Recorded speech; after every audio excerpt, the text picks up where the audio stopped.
nagbigay. Wala pa kami nabigay.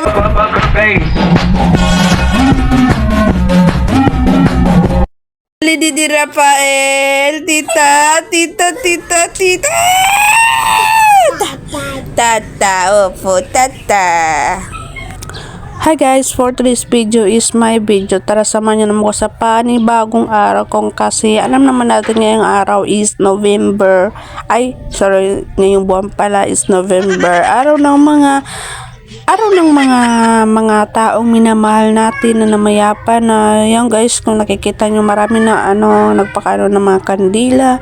Syempre ginagawa natin yan kada November 1 yan guys, inan ko. Tapos yung kasama ko yung aking tusawa. Yes guys, tapos merong nakikita dyan ng mga bata yung sila ng trick or treat, happy Halloween. My gosh guys, pagtingin ko talaga kasi sumama kasi ako, meron kasi pupunta yung Diyosawa ko kaya yan, sumama ako. Tapos pag tikita ko yun, meron mga bata. Tapos pag kinaumagahan guys, pupunta kami sa kapatid ng aking Diyosawa. Yan, pumili ako ng tig 50 lang na bulaklak, o diba? At least meron tayong bulaklak tsaka candle. Yun ang mahalaga kasi naman guys, what is really important kasi nag-English ang person ang waray na ito guys, para naman nag-adjust ako para sa mga taong hindi makakansindi ng waray ko, kaya nagtatagalog ako kaya. Tapos minsan kung nakakaluwag-luwag mag-English tayo, charis yung guys, kung nakikita yun yung nagpaano lang kami ng hagdan kasi ang taas nga guys. Kasi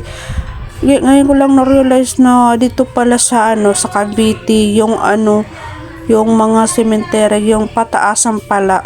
Tapos may limit niya, kailangan pag 5 years na yan tatanggalin na yan guys, lilipat na. Depende na lang sa mga masa buhay kung kukunin na ganun. Yung guys, kami ng hagdan. Siyempre may bayad dyan. Alam mo natin ngayon, parang wala tayong free yan guys, kasi yung asawa ko natatakot sa kasi masyado kasing mataas yan bili.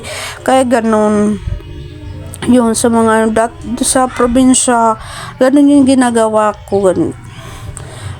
Kami na dumadalaw kami sa lolo at lula namin na namayapa na, or sa buhay na namayapa. Tapos pagdating namin guys, nagpadasal yung kapatid ng Diyosawa ko sa kapatid niya, yung aming dinalawan yun, nagpadasal niya. Tapos syempre bago muna dasal, kumain muna kami guys. Tapos ito guys, yung mga bata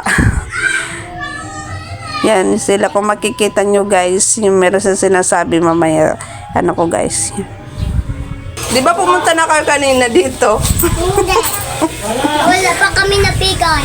Wala pa kami nabigay. Meron na madami na kayo. Oh, ang dami na. Pahingin na lang tuloy ako. Sino nag-makeup sa inyo? Mama. Oh, ang galing naman ng mama nyo.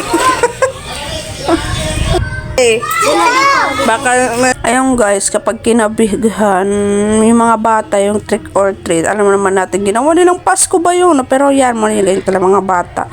Tapos nagsindi din kami ng kandila. Syempre kami guys, nagsindi talaga kami from October 31 November 1 saka November 2. Yun lang guys. Thank you for watching my videos.